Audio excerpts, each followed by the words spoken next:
to show you what's in here. So we've got 3/4 of the bowl of filtered water, bring it to the boil. We've got the ham hock, like so, to help heal the world with one recipe.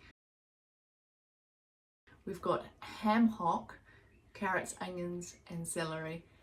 It has all 3 of the potassium cell salts, 2 of the sodium cell salts, which are highly needed, nat sulf for detoxification of the liver, and nat phos in the carrot, which is needed for the absorption of the minerals. I get a lot of energy from just having a little tiny bit of this recipe, and if you have a fever or you're unwell, it will get you better very quickly. Highly recommend it. In 20 years of my research of health, this is my go-to for a energy, good 3 hours. fatigue, health, well-being. Potassium is key for healing, like so.